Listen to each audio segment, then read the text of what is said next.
What's up, y'all? What's up, my Who-Dats? We're going to be getting prepared for week 2 tomorrow. We play the San Francisco 49ers, 12 o'clock, home game. And I'm going to be quite honest, man. Looking at this injury report for the Niners, guys, if we lose this game,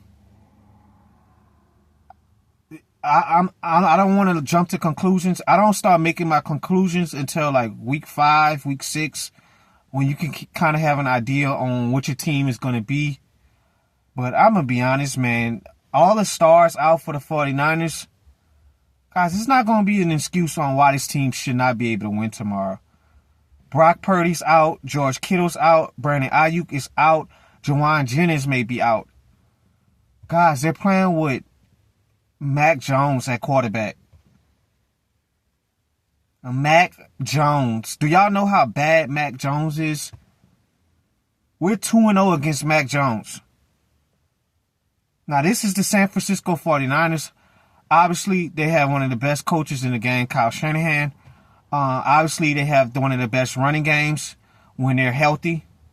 And tomorrow, their expectations is they want to run the ball, and they're going to have their defense be their offense.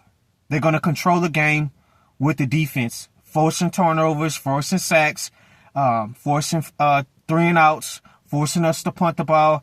They're going to play through their defense. They're going to try to get pressure with Nick Bosa and make Spencer Rattler uncomfortable. So it's going to have to be our job to run the ball well. We're going to have to trust the running game. I saw a stat that we averaged 3.7 yards before contact, which was 4th in the league last week. So before Kamara or Keandre got contacted, we averaged 3.7 yards. That is pretty good. That is really good. We averaged 4.9 yards per carry. We rushed for a total of 107 yards last week against the Cardinals. So if we get the running game, I don't want Rattler throwing the ball for 40 times. Obviously, we had to play a little bit catch up, so we had to throw the ball a little bit more than we liked. But if we can establish the run, and the 49ers played the 49ers were pretty decent on defense last week. Let me see. I'm looking at some of my notes.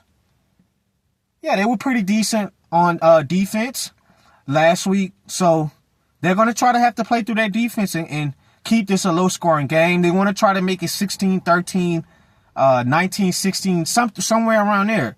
So we're just going to have to be on the offense side of the ball. On our side, we're going to have to be more efficient, especially in the passing game. Getting first downs, actually getting touchdowns, not always kicking these field goals when we get in the red zone. We have to keep Spencer Rattler comfortable. We got the ball out, one of the fastest rates last week in getting the ball out on time, so Rattler did a good job. And we're going to have to find ways to exploit 49ers defenses. They're playing with a lot of young guys this season. They have a young rookie safety. They have a young rookie slot corner. So we're going to have to find mismatches on the field to get guys open. And we're going to have to open our passing game up. It's that simple. So, and another thing, last week Purdy was pressured 57.9 of his dropbacks, highest rate of his career. So you know what that tell you? That looks like we should be able to dominate in a pass rush on our side on defense with Cam, with Granderson. Obviously Trent Williams is there, but we're going to have to attack the other side of the offensive line.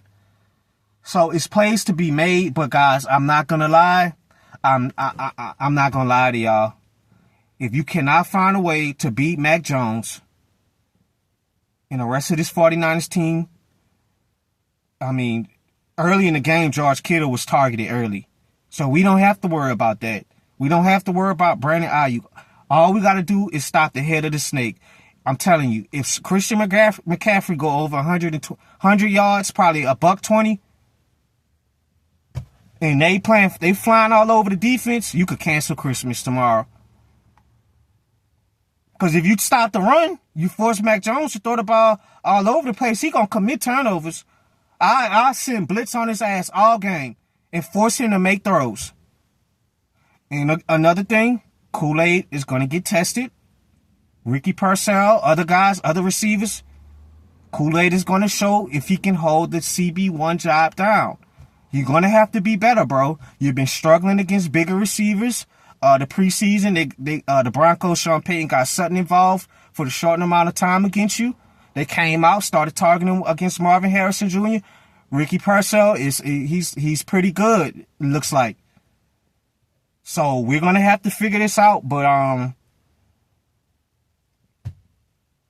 it's really simple, man. Be a little bit more aggressive in the passing game and be able to run the ball and run block well. And I think we'll be able to do it. I see probably like 20-17, 19-16 type of game, and we should be able to come out with a win. And we got to be better. That's all I can say, guys. I'm not going to sit here and lie. I'm not going to sit here and blow sunshine up your ass. I'm not going to be happy if they find a way to lose this game tomorrow. It's too many of their main key players on the offense side of the ball that's out. It's no excuse, bro. It's no excuse, Kellen Moore. And the penalties